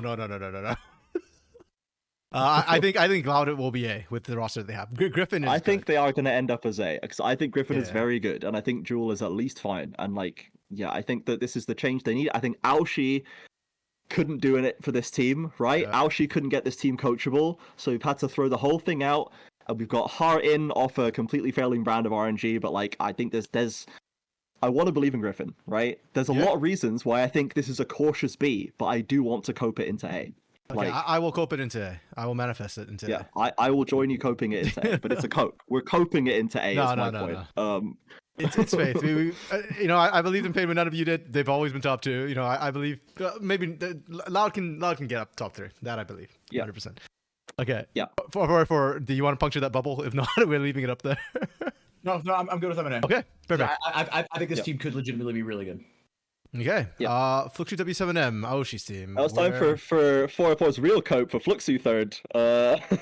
Let's. No, I'm just having. I don't know where you want to put this. I think they could go. I'm somewhere between B and C, dude. I want to believe in this, but. So this is Yampy, Curti, Pro Delta. Right. Yeah. With Aoshi. Yeah. Mm-hmm. With Pooh. And this is by domestic stage. I think if we can cope for Loud, can we not cope for Fluxo and put them in B? Can we cope Fluxo into B? We could cope them into B. Yeah. We can also nope them into D. We could nope them into D. Do we really think this is a D roster? This is not a D roster. Nah. No, it's between B and C. For me, I think little spoiler. I think I would put Cade above this roster. Ooh. Above Fluxo. Above Fluxo. Actually, yeah, right? Yeah. For sure. Yeah, so, I would kind of put, there are a couple other teams I might put right there or right below Fluxo or Cade. So does that push Cade to bottom of B or do they push them to top of C? I think B is going to be very thick this tier list. Yeah. You know what? I don't want a thick B. So as much as I love W7M, that's why I always limit our player tier list to 3 per section. Because I don't like a bloated tier. No, that's fair. Yeah, I'm gonna kick Fluxo down to C. You're gonna nope them. to see. Yeah. I'm No fine coaching with them. for Fluxo. I don't hate them. Not because I think they're bad, but because I think like you said, B's going to be very thick, and I don't. Relatively speaking, yeah, that's unproven. they're probably in the my lower biggest echelon, concerns I right now suppose. is actually the top side, Curdy and Yampy. Because look, I love Yampy. I just fear that he's still struggling with the INTZ like curse. And We're not from the picking shadow of it. Yampy up at the peak of his performance right now. Yeah, that's far not from it. the Yampy that we're currently. And I'm not We're so picking up actually at probably the worst he's ever been. Yeah, arguably, actually, Like- yeah. So, because of that, and like, I just don't think Curdy's going to be able to match up against like FMB Robo. Yeah, if nothing else, he's gonna need some time. He's really raw. Yeah, like Marvin's fine, but even Marvin, like as high as I have on Marvin as a player, I don't think he's a top 4 fine. AD carry. Yeah, like he's He's fine. No, fine he in tier hasn't 1, proven but it he's yet. not. No. He's not up there. So because of that, I'm sorry, Fluxo W7M. I love you all, I love you Ashley, but see. C's fair. Yeah. C's fair. Yep. Okay. Isurus. This is a tricky one, right? Yeah, How because they ended up, I think, A tier, like top of A. They looked a cut below Pain and Furia, but they were definitely a cut above everyone else. They were definitely top of A by the end of last split. Then they lost Summit and Miryu, right? If you have faith in the scouting and have an entirely new coaching staff, faith in the scouting, they can retain where they are. I don't think they're expected to push past where they got to. I think that would be a big success for them to push past where they got to with Miryu and Summit. So it's, do they retain hanging on with their fingernails the bottom of A? Do they drop to B, which I think is probably the reasonable choice? Yeah. And then where are they in relation to VKS, which is an interesting one, and also Red when we get to Red. Because so, spoiler for me, I have. Oh, I guess not spoiler since Cade's already on the table. I think Cade takes Isurus. Yeah, I think I would put Kate above Isurus. Yeah, I think at the Isurus, pace that they're the going to need more rest of time Cade to have been growing, yes. Yeah, they're going to need more time to bed in, right? Cade, I think. Yeah, okay, like the lack of stability or like urgency, if you will, for Isurus could be a positive, but could also be a negative. And you could just kind of, to the other side of that coin, the stability that Cade have. They are a franchise spot, right? They've got at least, in they're paying lip service to a long-term project. Yeah, they have the same coaching staff that is large and consistent, split to split, which I genuinely has value. We've already talked about the fact that Miryu is a good swap in from stylistically for Kissy in terms of doing the same but better and more. Literally and like Morteus had a big jump last split, was already improving at a big jump last split. Trajectory, man. Trimby had a massive jump last split. Like good, man. we all knew he was good. And the first time you said it, he wasn't. And the second, third time you said it, he was. Yeah.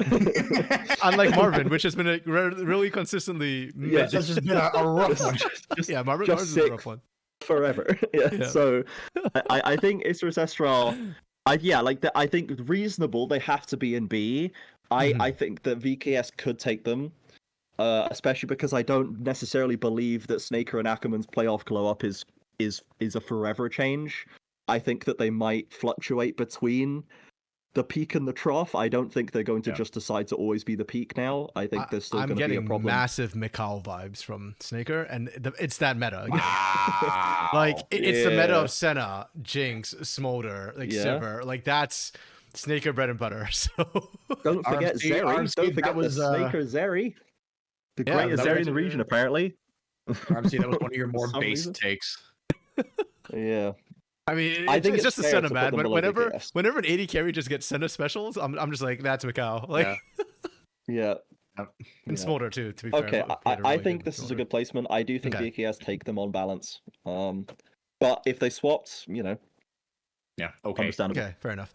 Leviatán. That's going to be bottom of C for me, I think, personally. Oh, okay. I want to put them in the depths right now. Well, just so we've got you're asking me to vote on a house team. I'm going to say that I'm putting them as the worst team in the region, but I'm putting them in C personally. If you would both like to put it in D, I'm not going to stand here and tell you you're wrong. You know what, Trajan? For what you did to my pain. I do think House raises them second. Team. Oh, I put your pain second when they got blown out 0-3 in the grand finals. Oh, how tragic. How could I do it to them? Hey, how does it even make, like, he was, what, 6th, 5th in CD? Sorry, 6th is like prime C tier spot. 6th is a prime C tier result. That's what C tier is 6th place, basically. Okay, 4. I don't know, man. I'm kind of indifferent. I could Okay, this could be a disaster. Excuse me, caught me at a bad time. Like, Zoffy, Scary, House, CEO, Toplop. Like, yeah, like I agree with Trajan. They're gonna be the worst team in the league, in my opinion. But House raises their floor, but the floor was pretty low. I don't know, man. I mean, I'm hearing words like difference, like disaster from U44. You know what all those words have in common? D. Yep. Like I say, I'm not going to sit here and tell you you're wrong for putting them in D tier. I would. I think this could be a mess. But okay. You know what? Let's say that they're relatively in D only because, again, you know, like we're just trying to not overstack and spread things out. Yeah. Sure. I would love though, and I have a feeling Leviatán will do this just because they do this a lot to us. They're gonna screw us on the tier list. We're gonna put them D, and they're gonna end up like second or some shit, like they did in Split 1, and like how we put them high in Split 2, and then they grossly underperformed. So you know, consider this a buff from the Gringos, Leviatán. Yeah, exactly. This is the Gringos buff. Go ahead, Leviatán. prove us wrong. You're welcome. Like I said, DMs are open.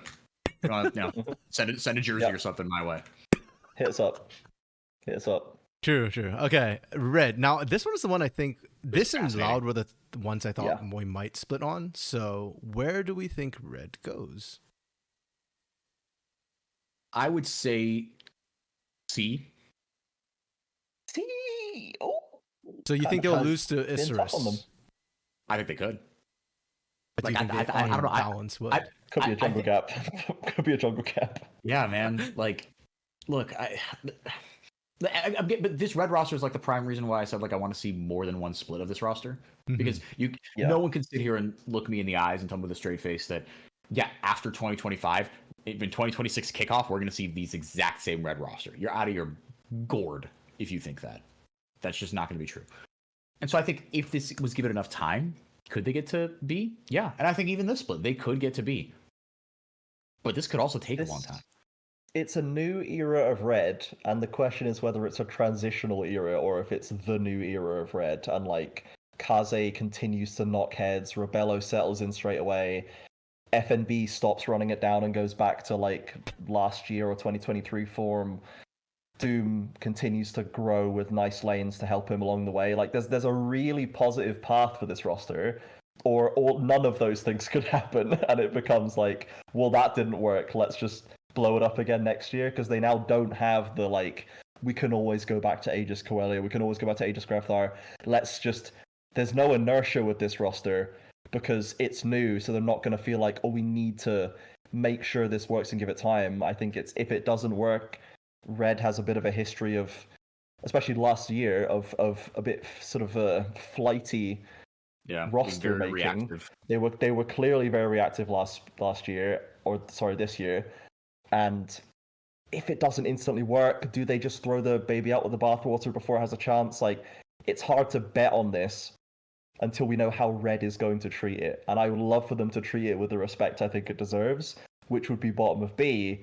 But does the Red CEO think it's C? I don't know. If he does, then we're not going to see these guys again, and we're going to say bye-bye to them after 2025, and I don't want that. Yeah. So, no, that's fair. Like, it could so easily be bottom of B, and like the point of bottom of B for me is it's a cut above Fluxo and Leviatán, which I think is super doable for this roster and these players. Yeah, no, that's fair. I guess especially like FNB and Frosty, just to simplify it, 2 out of the 5 players are for sure not C tier, right? They are very good, and we know Kaze. Yeah, I was going to say Kaze is so exciting. Like, the lanes are so exciting. It's really just the jungle question for me personally, and like the change in coaching is like, are we actually going to learn something this split? And we're going to do macro now, maybe, perhaps, you know, like, I'd love for it to be bottom of B. I'd cope it up to bottom of B, but it could so easily just I think it's bottom of B, top of C. Like, I think maybe it's just because I've been burned too many times by, you know, like tier 2 mid laner who just cracks heads and then just pukes all over themselves when they get to tier 1. Yeah. But for Kaze, I'll believe it when I see it. Yeah, well, for me, like I'm the opposite because I've seen Kaze do it in multiple regions now, right? Like, the man went full mercenary and was crushing it in every single like tier 2 league, pretty much. Yeah, exactly. It's tier 2 league. Like, yeah, that's fair. Like, and I agree. It's a bigger sample size, and I think there is more credence to the hype around him. Yeah, no, that's fair. I think to me, like I'm willing to hype up a lot of the new players and new teams. So I'm kind of looking at this guy, like this red roster. And I'm like, I think they could go as high as like A tier. Like I don't think they'll beat Loud. No, I think they could be top 4, but I think that is the ceiling. Yeah, that is 100% the ceiling. Yeah. Agreed. Yeah. So I think on balance, like I personally would put them in B tier. I think they're, I don't know, maybe I'm a bit down on Isurus. I feel like they'd be better than Isurus, but I guess I acknowledge that today I'm on quite a bit of opium. So for sake of sanity, I think I'll leave them bottom of B. I think that for a team with so many new pieces, especially so many tier 2 pieces and young pieces, to watch them outmaneuver a Jose Diodo, Snaker Ackerman core in a best of 5 would be surprising to me. That is still a pretty like high ceiling experience. I think experience is very valuable. And I think ISG, even that core has some of the highest just number of years in the game of any of them, let alone against Red. So I think that's where would split it, and it would be a game 4 or game 5 win for ISG, I think, in that scenario. But unless Red really clicks, which they might do. But I guess my think biggest this is the concern for Isurus is more like the mid jungle, because Jose Diodo got shut down a lot when Miriam couldn't get rolling. So I fear that Liz is not an upgrade in that situation, and because of that, Jose Diodo might get dragged down again. But again, it's all fears. So I think I'm okay leaving it bottom B, but that makes B thick again. And do we want to potentially bump Cade up? No. I think B is accurately thick, and 4 would be too many, and we'd not be doing our job. But I think the reality is we have a really thick mid-tier. I just don't feel like Cade and Loud are big enough, like a gap that they're on different tiers. Like I'm high on Loud, but I don't think so I think we're all quite high on Loud. Yeah, and like I don't want to move VKS further from Red and ISG, but I don't want to put too many teams close to Pain and Furia either. So this is kind of a hard boundary to live on, and the only way to, in my head, that the correct thing is to make the B tier even thicker, but I don't want to do that. So I'd rather do this because I don't want to separate VKS from those two, but I also don't want to make it look like Loud is actually super for sure better than all of them. But and for me, I do think that one of these B tier teams will in all likelihood overachieve. I do think it would be Cade if any of them. But for me, there you go, breakout tier. But for me, the reason my B is so thick with 3 C's and a Q is uncertainty. Because these 3 teams, I don't think any of them will finish lower than 6th. But they might. Yeah. I don't know. Isurus could finish lower than 6th. Red could be a disaster again, right? Yeah. But any one of these teams could be top 4. I wouldn't be surprised at all. You told me that.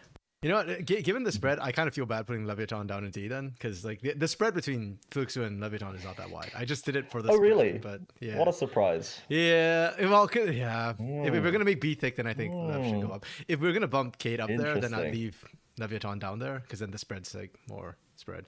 But I feel bad if we're thickening B that we leave Leviatán in the depths. So. Yeah. There we go. Yeah. No one's in the depths. Even the Leviathan. I think Cade's gonna be sick, but. Yeah. I don't know, man. We still Bull came back down to earth a little bit. Mortaise and Tribute on the up and up. But yeah, Bull came back down to earth a little bit, and I think I think the floor is higher for this team, but is the ceiling higher? Mm-hmm. Yeah. Okay, I'm happy with that. I think that's fair. I think it's a fair list. I am good with this. Good job, boys. Mm-hmm. Okay, so we've got to take a look at week 1. Split 3. See what we're actually these best of 3s that are not pick and play, that are simply the most spread matchups possible, seeding wise. Yeah, and actually, Trajan, you're still vacationing this weekend, right? So you're not on any of the games. I'm not back until the 4th of August, so I missed the first 2 weekends. Yeah. Okay, so I know I'm taking the Pain Lev game. So I think the first. Actually, let me pull out the schedule. So 4 you're actually opening the weekend with Rev. I am. For Fury of Fluxo. Okay. Nice. And then I'll be on with AC for Pain versus Lev. Glad that AC's back. And then on Sunday, AC and TDS will be taking the Isurus Red game. And then 4 with Rev again for the last series of the weekend. For what, the 3-6, I guess? Would that be 4-5? 4-5, I think. Yeah. BKS Loud? Because Wait, no. Red, I think, Yeah, is yeah, 6, because they bombed out. Yeah, no? yeah. You're right. So ISG Red is 3-6, and then BKS is Loud is 4-5. Okay. Yeah. Yeah. Yeah. I had to think about that. I actually can't remember what happened last. yeah. No, it is. It is. The finals wiped everything out of my brain. So I mean, Fury of Fluxo, we're probably stomper. I mean, both these first day series, like I say, we're expecting a 2-0s in either scenario. Yep.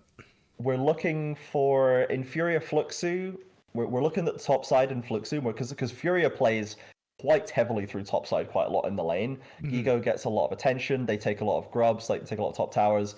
This is going to be a bit of a baptism of fire for Yampi and Curti. Welcome back to Tier 1, Yampi. Against the hottest jungler we've had in years and literally Kigo. So we'll see how they get on with that one. And then Pain Lev. I guess it's where's Hal's been, and is he actually the 6th best mid laner in Tier 2 and is going to get completely stomped by Roamer? Or is there some more juice in the tank there for me anyway? Like, cause with the boot camp too, I'm hoping Roamer improved because Roamer was decent last split, and he showed glimmers of like I think the hope of what Pain Zetchis would love to see in the mid lane. Yeah. But if he can get that more consistently, I think they stomp this. If not, I think this will be a bit of a sort of house highlight show for Leviatán specifically, but everywhere else will just crumble before the might of Pain, especially that bot lane. Yeah. Nothing to add. As my favorite basketball media personality, Zach Lowe, says, shout out to Zach Lowe, my goat. Glimmers, glimmers, until they are seen more consistently, are just glimmers. You cannot put any stock in that. You need more consistency. Glimmers don't matter. Everyone's got glimmers. I've got glimmers of being a good League of Legends player, but they're just glimmers. I make one, I've got one good play every now and again in Clash and Flex, but I'm not a good player because I don't do it consistently. And that's play League. No also going to be perfect. No glimmers. It's also going to be Titan Curry up against Toplop out the gate, which is going to be tough. So we'll see what Toplop can do when presumably probably going to lose the 2v2. And then we need to see what are we getting from Toplop? What is like the... I love his name so much. The point, for lack of a better word. And like, what are we seeing from Leviatán? Like, do we have energy? Do we have some sort of gumption here? Or are we just like walking into Pain and walking out straight away? Like, I just fear for Toplop that again the stats from Toplop didn't like particularly impress me. So we're not going to judge him on the 2v2. Yeah, but like, my concern is that we might not even get to see 2v2. anything beyond that, right? Because we've seen Titan and Curry stomp lanes so damn hard that like I remember when Tribby first showed up, right? And then he played against Titan and Curry and we're like, where's the roaming? Well, Tribby doesn't get to roam because he actually got locked down, which is insane when you think about how he normally just abandons Morteus anyways. Like he literally couldn't even do that. So my concern is Toplop gets in split one of the best anti-Titan Curry agents was Sayo. And he was getting abandoned by support because Pro Delta was all over the place and he was 1v2ing at times. So like Sayo I think is if Toplop, how he approaches it, if he tries to 2v2, if he just picks Bard and leaves or whatever, like we'll see what the approach is going to be, I suppose, for Leviatán. But I want to see an approach. Don't just log on to get fisted and leave. Like let's have an approach here. That's what we want. Okay, so I think Saturday's pretty cut and dried. Yeah, Sunday's where the fun starts. Now we get Spice, because ISG and Red, we've just had this discussion about where Red lands versus ISG as well. What do these changes mean for them? Now, surely, first week, first game, I'd like to think that ISG can probably put together a more consistent vision through Jose and Sake Ackerman. But what if Kaze goes 13-1 on Zed mid and just like ends the game? You know what I mean? So legit, that was why I was thinking like Red might be above ISG. I actually think coming into this first week, Red has the edge because Rebello, Kaze, and Doom have been playing together. They have that built-in synergy. Top lane's an island. I do not care about FNB and Zoe and how they match up to the rest of the team. Like, they will just do their own damn thing. And I think FNB is going to beat Zoe. So because of that, like, I kind of want to give this 2-0 kind of to Red. Yeah. 2-0 to Red. Well, because I do think that whichever way it goes, it'll go fast. That's why I'm like, if I think ISG wins, I think it'll be a 2-0 for ISG. Like, I'm just predicting a 2-0 to whoever I think is going to win this one. I'd give it 2-1 ISG, I think. Yeah, that's kind of where I am. I think they'll stick it out, but I think that Red will have like everyone gets in their groove, they get a nice draft, and everyone's like, yeah, we're feeling good right now, and they just blast like the map. That's fair. So I would take 2-1 ISG. Okay, so 2-1 ISG from Trajan and 4-4, and I'm going to take the one. I don't know, something's in the air today. You're going to take a swing. Take a swing for Red. Like, you're in a good mood today, man. Yeah. yeah. Okay, well, so for VKS Loud, which, again, the boundary of A tier is where they're kind of living right now. Loud, depending on how hot Griffin starts, if Miryu actually beds in as well as we'd like, or if it ends up somehow hindering Miryu for some reason, because it's not Hosodeodo now. It is still a very versatile, competent jungler in Samus, who can, I think, play enabling and play for Miryu to some degree, right? But is that the way VKS want to play? Is that what they actually want to do? We don't know what the vision is. Like, what's Bold going to be picking? Are we going carries? Are we going tanks? Are we, what's the bot lane read for Mortis and Trimby? So VKS, I think, because we always put so much stock in the effect that coaching has, because it's such a clearly coach-led team, it's what is CL's idea of what this roster should do, and how well does that work out the gate? Because the Kissy element didn't fit well, didn't work out well, we can say. And if Miryu does, then cool. If it doesn't, then Jewel maybe gets a nice soft landing into the region, and Griffin can go a little crazy, So yeah, I mean, this one I could see. This is the classic 2-0, 2-1, 1-2, 0-2. I could see this going all four ways. It wouldn't surprise me. I think this one is going to be an absolute rock fight. I'm so excited to watch this game. Yeah, I agree with that. And I'm glad that at least one of the matches turns out like absolutely wild and anything could happen, because when you have this sort of seeding to start, oftentimes you just get blowouts, right? So I'm definitely looking forward to this one. Okay, I don't know if this is a wild take again, because we did say we had Loud above Cade Stars. I think Cade Stars takes this 2-1. Don't say, okay. I thought you were going to say 2-0 Cade for a second, and I was like, don't do this to me. Don't fight for Loud A tier and then say VKS 2-0 to me. I know why I'm so weird today. I'm hungry. And my brain's not functioning properly. Okay. There you go. 2-1. Yeah, we're recording this later than usual, guys, in case you aren't aware. There's a bit of delays today. So I'll call for Cade 2-1. I think Loud needs a bit of time to bid down.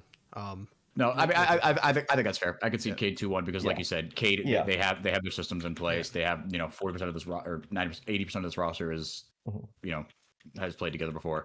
Yeah, I think Cade takes it, but Loud's going to make him work for it. Yep, and I think Robo still absolutely shoves in bowl for sure, and I think there could just be like a big gap in side lanes and potentially even in mid lane if Jewel, depending on what Jewel brings. So I think 2-1 VKS probably fair. And hopefully at least we get a good one out of it. I think we'll get a good game out of it for sure. Yeah, I think the other thing to me is that Cade Stars got the training camp, right? They were top 4, and then Loud didn't. And Loud also, I think they got their roster together a bit later. Like, we were hearing rumors about Miryu leaving already, like fairly early on. That was that was the first big move, was Miryu to VKS, because everyone's like, what do you mean he left? Like, why did he leave? We don't get it. It ended yesterday. But then Griffin was like sort of leaks and announced like last week, like that this was not a comp, this was not known until quite close to the start of the season. And Jewel was just like, so who's the mid? Jewel? Okay, fine. Like, this was this did seem to come together quite late for Loud comparatively, but it might have been a lot of deep negotiations. Well, I know that the Griffin one took a bit of time because, again, Griffin was being hit left and right. So. Offers out the wazoo for sure. So that's why. But I do think Loud will win towards the end. I assume match of the week for all of us is going to be Cade Loud. For me, yeah. I think, yeah, I mean, it's close, to be honest. For me, ISG and Red, because I'm so interested in the next era of Red, but I'm kind of equally interested in the debut of Griffin. for Loud, but like I'm less interested in VKS because I don't think it's as big of a shift there. So I might honestly, for me, I think it's probably Isurus Red. I think I'm just so fascinated by what Red is now that I want to see them play. Okay. But both are. It's Sunday is the answer. The day of the day of the week is Sunday, as opposed to like a match of the week. You know. Yeah. Fair enough. Yeah. No, I'm with you. Like I personally want to watch the Red Academy players. Because I mean, I've been following them in CD. They were absolutely stunning, and they looked like they could take on LTA South teams. But if not for the Kate Loud matchup, that would be my match to watch for sure. So Sunday, going to be loads of fun. Actually, Loki kind of good that I'm not casting it on Sunday. Then I get to fully enjoy it as a fan and go. Yeah, exactly. Saturday's going to be a bit of a victory lap, I think, but that's going to be it. You got to come in and be like, we are good at League. Our top teams are actually good. Look at them completely destroy. We're going to say all of this, and Paige is going to randomly crap the bit. And then Fury is going to lose the Fluxo again for no reason whatsoever in a best of 3. They're going to come in sick, with a cold or something. They're going to have be masked up. They'll be like, no, it's happening again. We'll see. Okay. I think that's going to wrap us up. Gents, it's been a nice long one to get us all caught up over the off-season into this next split. Thank you so much for joining me. Thank you, everybody, for listening. And we will be live on Twitch at LTA South on Twitch on Saturday. And I guess this is more or less usual time as usual. I think so, yeah. Usual start times. Like I say, 2 best of 3s per day. So it could be long ones, could be short ones. We'll find out. Probably a short Saturday, probably a long Sunday, let's be honest. So put some time aside. We look forward to seeing you all there. And I will be watching from the French Hills. And for now, I'm going to step away and try and get the bat out of the corridor, which I can see. Yeah, do that. I've just been watching it go back and forth. It shouldn't be in the house, I'll tell you that much. So that's going to be my problem to deal with. But you can all go and enjoy the rest of your days. And we will see you this weekend for Split 3 of the LTA South.